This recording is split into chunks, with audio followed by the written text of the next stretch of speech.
ఎన్నిసార్లు తిన్నా బోరు కొట్ట పచ్చడి అంటే ఈ టమాటా పచ్చిమిరపకాయల పచ్చడి అండి. మా ఇంట్లో ఎన్నిసార్లు చేసి పెట్టినా బోరు కొడుతుంది, రోజు చేస్తాం, ఎక్కువ సార్లు చేస్తాం అన్న మాట రాదు. ఎన్నిసార్లు చేసి పెట్టినా ఇష్టంగానే తింటారు. నాకు తెలిసి ఈ టమాటా పచ్చిమిరపకాయల పచ్చడి ఇష్టపడిన వాళ్ళు ఎక్కడో ఒకరు ఇద్దరు మాత్రమే ఉంటారు.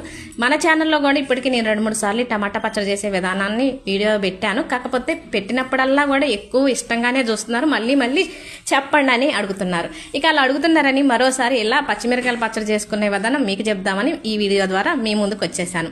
ముందు పచ్చిమిరపకాయలు శుభ్రంగా కడిగేసి కళాయిలో వేసి, కళాయిలో కొద్దిగా నూనె వేసి, స్టవ్ వెలిగించి కళాయిని స్టవ్ మీద పెట్టేసి కొద్దిగా జీలకర్ర వేసి మూత పెట్టేసి పచ్చిమిర్చి మగ్గించుకోవాలి. పచ్చిమిర్చి మగ్గిన తర్వాత వేరే గిన్నెలోకి తీసుకొని అదే కళాయిలో టమాటా ముక్కలు, ఉప్పు, పసుపు వేసి మూత పెట్టేసి కొద్దిసేపు టమాటా ముక్కలు మగ్గిన తర్వాత చింతపండు కూడా టమాటా ముక్కల్లో పెట్టేసామనుకోండి, చింతపండు మెత్తబడుతుంది, పచ్చళ్ళలో నూరుకోవటానికి తొందరగా మెదుగుతుంది. ఇక టమాటా ముక్కలు కూడా మగ్గిన తర్వాత రోలు శుభ్రంగా కడిగేసి ముందు మగ్గిచ్చిన పచ్చిమిర్చి, ఒక 10 వెల్లుల్లి రెబ్బలు వేసి నూరాలి.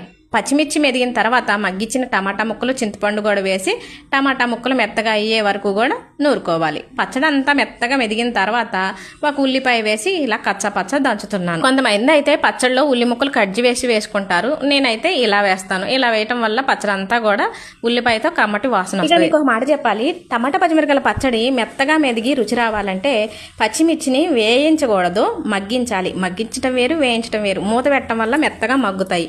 ఎప్పుడు చేసిన మూత పెట్టి పచ్చిమిర్చిని మగ్గించండి. ఇక పచ్చడి అయితే రెడీ అయిపోయింది. నాకు తెలిసి మీకు ఈ వీడియో నచ్చే ఉంటుంది. నచ్చినట్టయితేనే లైక్ కొట్టేళ్ళండి.